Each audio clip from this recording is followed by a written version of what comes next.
Hello everyone, and welcome to my Duel Today official news channel. I hope everyone is having a wonderful day. Before we begin, please hit the subscribe button and give this video a thumbs up. Rafe is found by Jada at the station reading Sean's letter of resignation. Rafe observes that Jada will require a new partner, but that he'll have to hire a new employee because they are shorthanded. Harris begins to rap on Rafe's door and his office. Talia assures Belle that her one-night affair with Sean was just that as they speak outside the pub. She doesn't have to be concerned about them ever getting back together. Sean just left town, so Belle knows. They remain partners, but Sean is receiving the support he requires.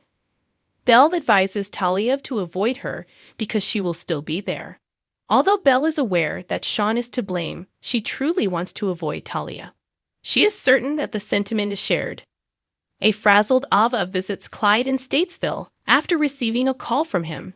He says that Ava ruined his intentions to use Susan as leverage against EJ, who he intended to lead his pill manufacturing company, and that's why he had Tripp attacked. He recalls how Susan was found after the crash by one of his associates. He sent her to Edmund in London as a result. Finding investors for his business, however, proved to be more challenging than he had imagined.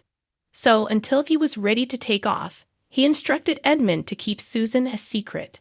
She will be the person he needs to take EJ's place now. Thomas and Charlotte visit Rachel at the mansion with Chad. Chad claims to EJ that they just left the burial of Abby, where he vented his wrath at Clyde for killing his wife. EJ acknowledges that it is Abby's birthday and softly admits that she misses her as well. Despite the fact that Susan left town, Chad envies EJ for gaining her back. She is only a short flight away. EJ wished Abigail's situation was the same. Chad wants to highlight the fact that EJ has his mother back, which is wonderful news. Rafe is told by Harris that he needs a job after Jada leaves for lunch. Despite not having any formal police training, his background as a Navy SEAL would be an asset.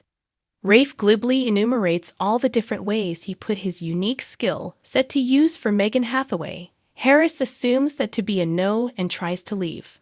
Rafe interrupts him. He was merely being difficult to him. Rafe believes he would be useful to the SPD, but he must first get the mayor's approval. Harris wonders if he might be able to obtain EJ's admission after all if he becomes official. Rafe has different plans in mind. Talia is in tears as Jada finds her outside the pub as Belle walks away. Talia is aware that Belle has every reason to detest her. Jada responds, "That might be, but she has no right to be cruel." Jada is adamant that things will improve eventually because she won't be present. Talia is aware. When they enter the pub, Talia announces that she will be going back to California. Jada does not want her to let Belle to drive her from the city. Talia must accept that Salem was an unsuccessful experiment. Jada kindly informs her sister of her continued presence. She is loved by Talia, yet she must take this action. She heads out to pack. At the estate, EJ reluctantly acknowledges that he must thank Ava for bringing his mother back. He inquires about EJ and Ava's equality after Chad makes fun of him for eating crow. EJ promises to avoid dramatic action, but he wouldn't describe himself as square. She continues to bear responsibility for Susan's initial disappearance. He won't forgive himself for losing a year with his mother. Ava claims she's going straight at Statesville, and that process begins with landing a respectable job. With that, Clyde can help her out. In fact, he knows people at the bistro. No one will know because it will be a front. When Ava declines, Clyde puts Tripp's life at danger. Ava is aware that if she wants to keep her son safe, she has no choice. Wendy visits Tripp at his house after submitting an unemployment claim. She learns via Tripp that Ava and Harris are becoming friendly. They become friendly until Tripp recoils. Tripp is forced to admit he was attacked at work after she observes his injuries. He swears it was nothing as she panics. Later, when Wendy laments having to look for a job, Tripp notes that his mother is in a similar situation. Talia arrives with her suitcase as Rafi attempts to comfort Jada in the pub. Rafe gives her a hug before leaving the sisters to say farewell while crying. A frazzled Ava is found by Harris in the square. About his position with the Salem PD, he tells her. His first task is to track down the person who handed Susan off to Edmund Crumb. At the mansion, menacing music is playing as E.G. laments how badly he would have liked to have killed Clyde earlier. Hearing that doesn't bother Chad, who is frequently overwhelmed by rage.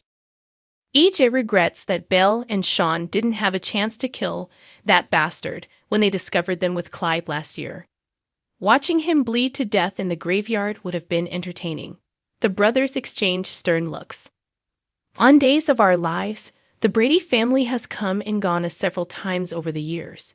But with Sean's recent departure to attend treatment close to his parents, it has unfortunately shrunk once more. Hope is by Beau's side as he lies in a coma, while Claire is off-screen and Belle is about to leave the scene. Ciara, Ben, and little Beau appear to be present as well. However, Peter Reckell provided us a glimmer of hope when he and Christian Alfonso spoke with Christine Taylor and David Lasher for their podcast, just as it appeared that Beau and his family were on the verge of extinction. Reckell is totally committed to making a return, even though it might not be today or tomorrow, as Days of Our Lives approaches its 60th anniversary.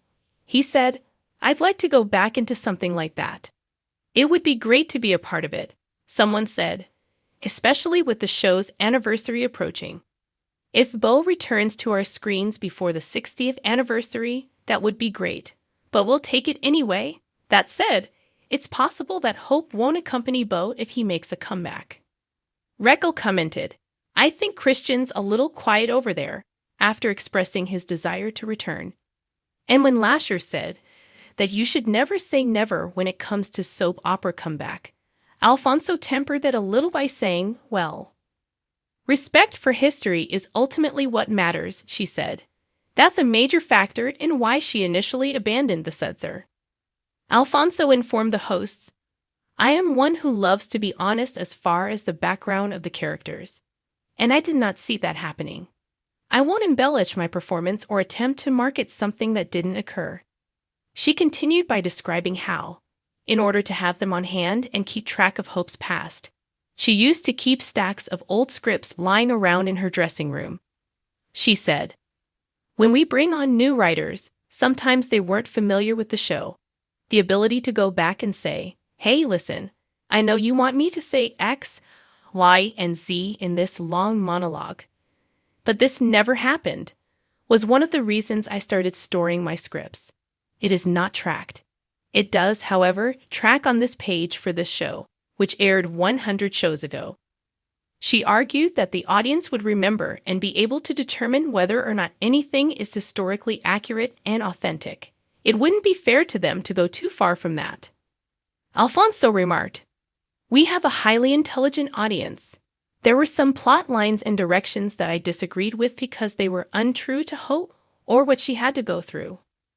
You must respect the audience," as Reckell phrased it.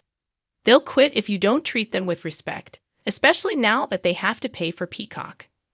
"Quality is everything," Alfonso concurred. "The past is what it was and is." The phrase, "never say never," is undoubtedly a maxim to live by in the everyday world. After all, we didn't expect to see Hope again after her departure. But she returned to greet Beau when he came back to life. Even if it didn't quite end happily, it appears that Alfonso might not be involved if the tale is ever continued on the program if the history isn't there. Thanks for watching if you like this video, so please don't forget to subscribe my channel and don't miss any update.